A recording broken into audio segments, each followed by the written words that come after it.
भूर्भुवः स्वः तत्सवितुर्वरेण्यं भर्गो देवस्य धीमहि धियो यो नः प्रचोदयात्।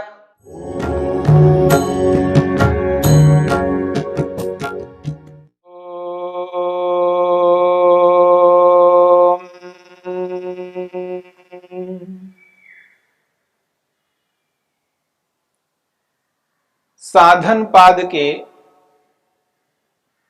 25वें सूत्र तक हमने विचार किया है।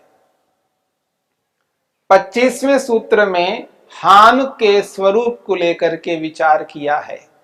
हान किसे कहते हैं, यानी मोक्ष किसे कहते हैं, अपवर्ग किसे कहते हैं, मुक्ति किसे कहते हैं, कैवल्य किसे कहते हैं, इस बात को 25वें सूत्र में स्पष्ट किया गया। तदभावात् संयोगाभावो हानम तददृशे कैवल्यम। कैवल्य के स्वरूप को इस सूत्र में स्पष्ट किया था। महर्षि वेदव्यास ने भूमिका में इस बात को लेकर के स्पष्ट किया है। हेयम दुखम हेय कारणम च संयोगाख्यम सनिमित्तम उक्तम। हेय क्या है और हेय का कारण क्या है, दुख दुख का कारण क्या है, ये निमित्त सहित कारण सहित व्याख्या करके बताया है। अतः परम हानम वक्तव्यम, इसके आगे हान को यानी मोक्ष को कहना चाहिए। तो मोक्ष को कहने के लिए महर्षि वेदव्यास ने भूमिका के रूप में प्रस्तुत किया और उसका उत्तर महर्षि पतंजलि ने 25वें सूत्र के रूप में हान को स्पष्ट किया है। तद अभावात् संयोगाभावो हानम तदृशे कैवल्य। तो हान क्या है ये हमारे सामने आ चुका है। मोक्ष, अपवर्ग, कैवल्य किसको कहते हैं, इस बात को हमने समझ लिया है। संयोग का हटना ही मोक्ष है। संयोग आत्मा और मन का जो संयोग है, आत्मा और इंद्रियों का जो संयोग है, आत्मा और शरीर का जो संयोग है, आत्मा और इस संपूर्ण दृश्य के साथ जो संयोग है, इस संयोग का हटना ही कैवल्य है, हान है। इस बात को स्पष्ट किया है। अब इस कैवल्य का उपाय क्या है, इस कैवल्य का कारण क्या है, इस बात को चौथे विभाग को लेकर के प्रस्तुत किया जा रहा है। 26वें सूत्र में हान का जो उपाय है, उसका जो कारण है, उसको स्पष्ट कर रहे हैं। अथ हानस्य कः प्राप्ति उपायः। महर्षि वेदव्यास कहते हैं अब ये जो हान है, ये जो मोक्ष है, इसकी प्राप्ति का उपाय क्या है, इस हान को किस प्रकार हम प्राप्त कर सकते हैं, इस मोक्ष को प्राप्त करने का उपाय क्या है। और उस उपाय को महर्षि पतंजलि स्पष्ट कर रहे हैं 26वें सूत्र में। विवेक ख्यातिरविप्लव हानोपायः। विवेक ख्यातिरविप्लव हानोपायः। विवेक ख्याति ही अविप्लव हानोपायः। हान का जो उपाय है, कारण है, मोक्ष का, अपवर्ग का जो कारण है, वो क्या है, विवेक ख्याति ही, विवेक ख्याति है। और कैसी विवेक ख्याति, अविप्लव, विप्लव वाली नहीं होनी चाहिए, डगमगाने वाली विवेक ख्याति नहीं होनी चाहिए, अस्थिर विवेक ख्याति नहीं होनी चाहिए, हट जाने वाली विवेक ख्याति नहीं होना चाहिए। प्लव कहते हैं हटने को, बदलने को, परिवर्तित होने को, दूर होने को, और अविप्लव कहते हैं बने रहने को, स्थिर रहने को। तो विवेक ख्याति रविप्लवा, विवेक ख्याति अविप्लवा, ऐसी विवेक ख्याति है जो कभी नहीं हटती है। एक बार प्राप्त हो गई है तो ऐसा स्थिर हो गई है कि अब वो हट नहीं सकती। अविप्लव वाली विवेक ख्याति, न हटने वाली विवेक ख्याति, हानोपाय, हान का, मोक्ष का, अपवर्ग का उपाय है। ये जो विवेक ख्याति है, इसको लेकर के हमने समाधि पाद में विस्तार से विचार किया है, समझने का प्रयत्न किया है। विवेक ख्याति किसे कहते हैं? यह विवेक ख्याति ही मोक्ष का, अपवर्ग का, कैवल्य का कारण है। बिना विवेक ख्याति के किसी को भी मोक्ष नहीं हो सकता। मोक्ष को प्राप्त करना है तो विवेक ख्याति को अपनाना होगा। और विवेक ख्याति जो है वो किसको विवेक ख्याति कहते हैं? यद्यपि महर्षि वेदव्यास ने पहले स्पष्ट रूप से अनेक बार स्पष्ट किया है, फिर भी यहां पर इस साधन पाद में स्पष्ट करते हैं संक्षेप से। विवेक ख्याति सत्व पुरुष अन्यता प्रत्ययो विवेक ख्याति ही। महर्षि वेदव्यास विवेक ख्याति को स्पष्ट करते हैं, सत्व पुरुष अन्यता प्रत्यय विवेक ख्याति ही। सत्व और पुरुष, सत्व यानी मन, पुरुष यानी आत्मा, इन दोनों की जो भिन्नता है, इन दोनों की जो पृथकत्व है, इस पृथकत्व की जो ख्याति है यानी ज्ञान प्रत्यय, वो है विवेक ख्याति। विवेक शब्द से तो हम परिचित हैं, विवेक शब्द से परिचित हैं, और ख्याति का अर्थ है ज्ञान। विवेक ज्ञान, विवेक ख्याति। विवेक कहते हैं यथार्थता को, वास्तविकता को। जो वस्तु जैसी है उस वस्तु को वैसा ही जानना, वैसा ही समझना, वैसा ही व्यवहार में लाना, इसका नाम है विवेक ज्ञान। इस विवेक ज्ञान को ही विवेक ख्याति शब्द से यहां पर स्पष्ट किया जा रहा है। और ये कैसा होता है ये ज्ञान? तो महर्षि वेदव्यास स्पष्ट शब्दों में कथन करते हैं, सत्व पुरुष अन्यता प्रत्यय विवेक ख्याति। मन और बुद्धि को अलग अलग मानने वाला जो ज्ञान है, इसी का नाम विवेक ख्याति है। इनके पृथकत्व का अनुभव होना, ये बहुत बड़ी बात है। व्यक्ति आत्मा और मन को, आत्मा और शरीर को, आत्मा और इंद्रियों को, आत्मा और रूप रस गंध स्पर्श शब्दों को अलग नहीं मान पाता। ये वही स्थिति है जो समाधि पाद में, यह वही स्थिति है जो समाधि पाद में स्पष्ट किया है, वृत्ति सारूप्यमितरत्र। वृत्ति सारूप्यमितरत्र इस सूत्र में स्पष्ट किया था कि व्यक्ति यानी आत्मा और शरीर को अलग नहीं मानता, मन और आत्मा को अलग नहीं मानता, समस्त दृश्य पदार्थों को स्वयं को अलग नहीं देख पाता है। व्यवहारिक रूप में, क्रियात्मक रूप में, शब्दों में भले ही वो समझता हो, लेकिन क्रियात्मक रूप में नहीं समझता है। जब क्रियात्मक रूप में, व्यवहारात्मक रूप में दोनों को पृथक पृथक अनुभव करता है, यही विवेक ख्याति है। इसलिए महर्षि वेदव्यास कहते हैं, सत्व पुरुष अन्यता प्रत्यय विवेक ख्याति। सातु अनिवृत्त मिथ्या ज्ञाना प्लवते। महर्षि वेदव्यास स्पष्ट शब्दों में कथन करते हैं, सा वो जो विवेक ख्याति है, अनिवृत्त मिथ्या ज्ञाना। यदि मिथ्या ज्ञान निवृत्त नहीं हुआ, यदि मिथ्या ज्ञान हटा नहीं है, तो वो जो विवेक ख्याति है वो प्लवते, हट जाती है। यदि किसी को विवेक हो गया है, बहुत अच्छी बात है। विवेक होना कोई साधारण बात नहीं है।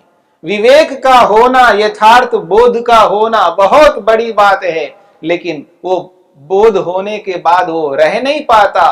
क्यों? मिथ्या ज्ञान अभी हटा नहीं है। विपरीत ज्ञान, उल्टा ज्ञान, मूर्खत्व, अविद्या जब तक मन में रहेगी तब तक ये विवेक ख्याति रुक नहीं सकती। यद्यपि व्यक्ति को बीच बीच में विवेक होता रहता है, विवेक ख्याति प्राप्त होती रहती है, लेकिन वो ठहर नहीं पाती है, रुक नहीं पाती है, क्योंकि उसके पीछे अविद्या बनी रहती है। इसलिए महर्षि वेदव्यास कहते हैं, सातु अनिवृत्त मिथ्या ज्ञाना प्लवते, सा विवेक ख्याति, वो जो विवेक ख्याति है, यदि मिथ्या ज्ञान हटा नहीं है तो प्लवते, वो हट जाती है, प्राप्त होकर के भी फिर हाथ से निकल जाती है।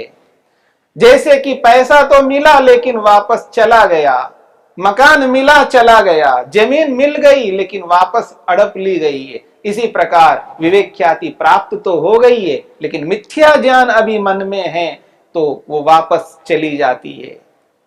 इसलिए कहा जा रहा है, महर्षि वेदव्यास कहते हैं, मिथ्या ज्ञानम यदा मिथ्या ज्ञानम दग्धबीज भावम वंध्य प्रसवम संपद्यते, यदा मिथ्या ज्ञानम दग्धबीज भावम वंध्य प्रसवम संपद्यते, जब मिथ्या ज्ञान दग्धबीज भाव को प्राप्त होता है, जले हुए भुने हुए चने के समान बन जाता है, वंध्य प्रसवम उत्पन्न होने में असमर्थ हो जाता है, तदा उसी स्थिति में यदा मिथ्या ज्ञानम दग्धबीज भावम वंध्य प्रसवम संपद्यते, तदा विधूत क्लेश रजसः, विधूत क्लेश रजसः सत्वस्य परे वैशारद्याम परस्याम वशिकार संज्ञायाम वर्तमानस्य विवेक प्रत्यय प्रवाहो निर्मलो भवति।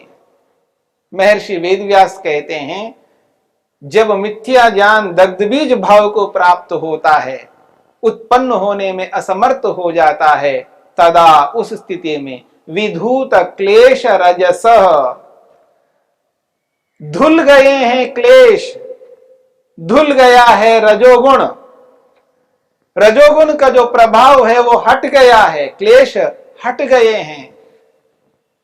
ऐसे सत्वस्य, सत्वगुण के परे वैशारद्याम, उत्कृष्ट निर्मलता को प्राप्त हो जाने पर, ये जो हमारा मन है, हमारे मन में सत्व रज तम, इन तीनों पदार्थों के जो स्वभाव है वो विद्यमान रहते हैं। सत्वगुण शुद्ध रूप में जब प्रकट नहीं रहता है तो समझ लेना रजोगुण या तमोगुण जुड़े हुए हैं। जब सत्व के साथ रजोगुण जुड़ा हुआ रहता है, सत्व के साथ तमोगुण जुड़ा हुआ रहता है, तो सत्वगुण शुद्ध रूप में कार्य नहीं करता, उसमें मिथ्या ज्ञान जुड़ा हुआ रहेगा।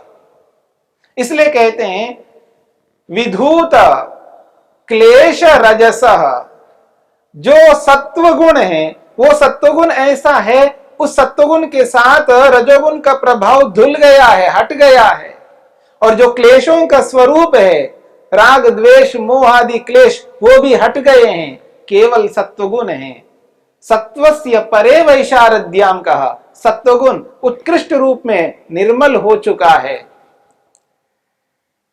और उस स्थिति में जो विवेक प्रत्यय का प्रवाह रहता है, यानी विवेक ज्ञान का जो निरंतर प्रवाह बना रहता है, उस स्थिति में निर्मलो भवति, तब मन निर्मल माना जाता है। उस मन में किसी भी प्रकार का कोई मल नहीं है। सा विवेक ख्याति अविप्लवा हानोपायः, उसी विवेक ख्याति को अविप्लव विवेक ख्याति कहते हैं। और ऐसी ही विवेक ख्याति हानोपायः, मोक्ष के लिए उपाय है, या मोक्ष का उपाय है, मोक्ष का कारण बनता है। ततो मिथ्या ज्ञानस्य दग्धबीज भावोपगमः, उसी कारण से ये जो मिथ्या ज्ञान है, ये दग्धबीज भावोपगमा, ये दग्धबीज भाव को प्राप्त हो गया है। अर्थात जब मिथ्या ज्ञान नहीं रहता है तो उस स्थिति में तत्व ज्ञान रहता है, विवेक ख्याति रहती है। और वो विवेक ख्याति भी अविप्लव वाली, न हटने वाली विवेक ख्याति मन में जब तक रहती है, तब ये जो मिथ्या ज्ञान है, ये मिथ्या ज्ञान वहां टिक नहीं सकता। इसलिए कहा जा रहा है ततः मिथ्या ज्ञानस्य दग्ध बीज भावोपगमा। मिथ्या ज्ञान जो है वो दग्ध बीज भाव को प्राप्त होता है, यानी जले हुए भुने हुए चने के समान हो जाता है। यानी मिथ्या ज्ञान अब उभर नहीं सकता, अब प्रकट नहीं हो सकता। पुनश्च अप्रसवः, उस स्थिति में प्रसव नहीं हो सकता, यानी मिथ्या ज्ञान फिर उत्पन्न नहीं हो सकता। पुनश्च अप्रसव इत्येषा मोक्षस्य मार्गः, यही मोक्ष का मार्ग है।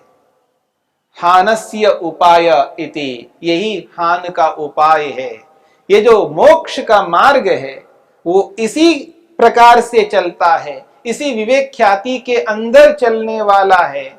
विवेक ख्याति ही हान का, मोक्ष का उपाय है। अब ये जो मिथ्या ज्ञान दग्ध बीज भाव को प्राप्त होता है, दग्ध बीज भाव को प्राप्त जो होना है वो निरंतर विवेक को बनाए रखने के लिए उद्यम, मेहनत, पुरुषार्थ करना पड़ता है। ये जो अभ्यास है, समाधि पाद में जो बताया गया है अभ्यास को किस प्रकार करना चाहिए, सतु दीर्घ काल नैरंतर्य सत्कारा सेवितो दृढ़ भूमि। वो जो अभ्यास है वो लंबे काल तक निरंतर सत्कार पूर्वक अभ्यास कर लेते हैं, तब जाकर के ये विवेक ख्याति स्थिर हो जाती है, न डिगने वाली बनती है, न हटने वाली बनती है। जो विवेक ख्याति जब प्राप्त हो करके हटती नहीं है, दूर होती नहीं है, सदा बनी रहती है, उस सदा बने रहने की स्थिति को अविप्लव कहते हैं। ऐसी अविप्लव स्थिति वाली विवेक ख्याति हानोपाय, हान का उपाय है, मोक्ष का उपाय है, कैवल्य अपवर्ग का उपाय है। इसके अतिरिक्त मोक्ष को पाने का और कोई विशेष उपाय नहीं है, केवल यही मात्र एक उपाय है, विवेक ख्याति। इसी उपाय के माध्यम से व्यक्ति मोक्ष को, अपवर्ग को प्राप्त कर सकता है। जो कोई व्यक्ति, जो कोई मनुष्य यह आशा करता है, यह इच्छा रखता है कि हाँ मुझे मोक्ष चाहिए, मैं मोक्ष को पाना चाहता हूं, अपवर्ग को पाना चाहता हूं, मुक्त होना चाहता हूं, ऐसे व्यक्ति को विवेक ख्याति को प्राप्त करना है।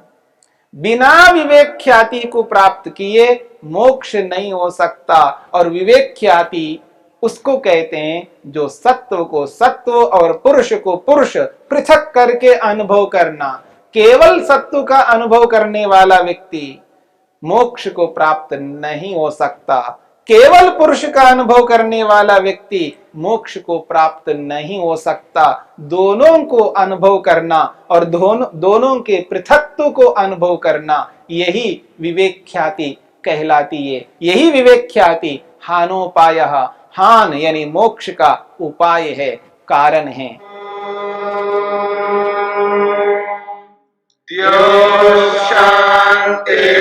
शांतिरंतरिक्षं शांति पृथिवी शांतिरापः शांतिरोषधयः शांतिः वनस्पतयः शांतिर्विश्वे देवाः शांतिर्ब्रह्म शांति सर्वं शांति शांतिरेव शांति क्षमा शांतिरेधि।